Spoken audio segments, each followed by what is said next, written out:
வாக்கு சேகரித்தார். வெற்றி பெற்றதும் அண்ணா அவர்கள் மக்களுக்கு ஒரு படி அரிசி இப்படிதான் கொடுத்தாங்க. அவருடைய எண்ணங்கள் அதை ஈடேற்றதா அவர் உருவாக்கிய கட்சி இல்லை. ஆனால் அண்ணாவுடைய எண்ணங்களை புரட்சி தலைவர் நிறைவேற்றினார்.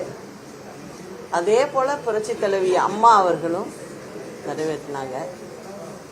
இப்போ சென்னையில் போய் சிலைக்கு மரியாதை செலுத்திட்டு வந்த இடம் பார்த்தீங்கன்னா 1967 அண்ணா முதலமைச்சர் ஆனோன்னா எல்லாரும் அண்ணாவுக்கு சிலை வைக்கணும் அப்படின்னு கேட்டாங்க. அவர் தன்னுடைய சிலையை வைக்க வேண்டாம் அப்படின்னு எல்லாத்தையும் எடுத்து சொல்லியிருக்காரு. ஆனால் புரட்சி தலைவர் போய் கேட்கும்போது அவரால் அதை தவிர்க்க முடியலை. இல்லைன்னா உங்களுக்கு சிலை அமைச்சே ஆகணும் அப்படின்னு கேட்டார். இப்போ அரசாங்க செலவில் அமைக்கக்கூடாது அப்படின்னு சொன்னார்.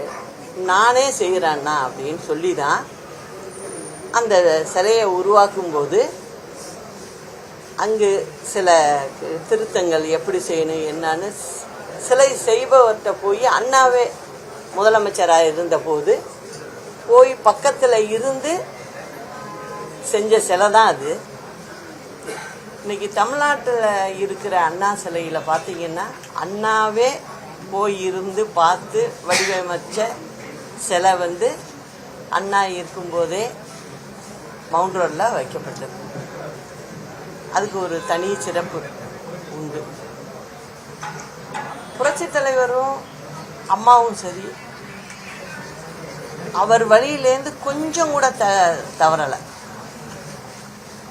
அவரை பொறுத்த வரைக்கும் புரட்சி தலைவர்கிட்ட பேசும்போது இந்த ஏழை மக்களை விட்டுறக்கூடாதுப்பா அப்படிதான் சொல்லுவாராம். அதை நிச்சயம் அண்ணா நிறைவேற்றுவார்னு தான் இருந்தோம்.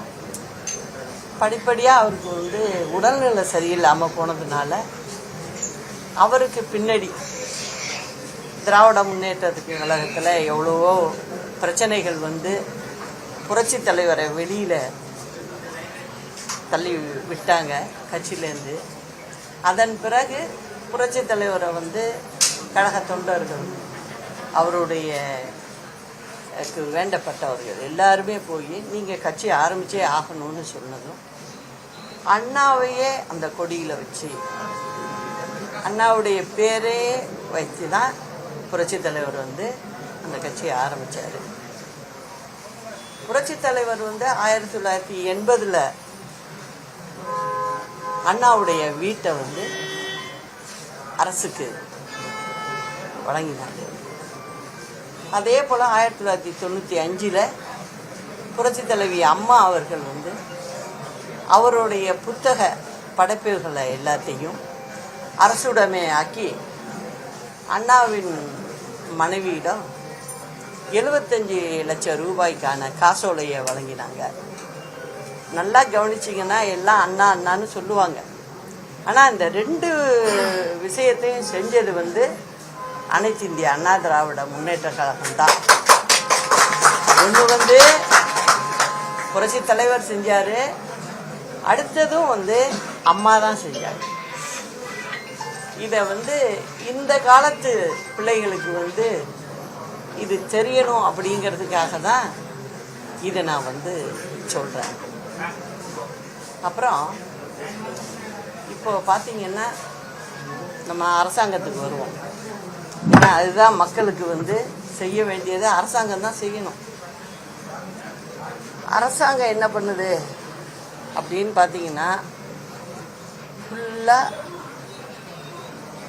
நான் இதை செய்கிறேன் அதை செய்கிறேன் அப்படின்னு எல்லாமே வாய்ஜாலமாகவே போயிட்டுருக்கு. இன்னும் 6 மாதத்தில் தேர்தலே வரப்போகுது. இப்போ சமீபத்தில் முதலமைச்சர் வெளிநாடு சுற்றுப்பயணம் அப்படிதான் சொல்லணும், முதலீட்டாளர்கள் ஈர்ப்புன்னு சொல்லி போனாங்க. வந்ததும் அரசாங்கம் ஒரு செய்தி வெளியிடுது. அதில் என்ன சொல்கிறாங்க, 15,515 கோடிக்கு உரிய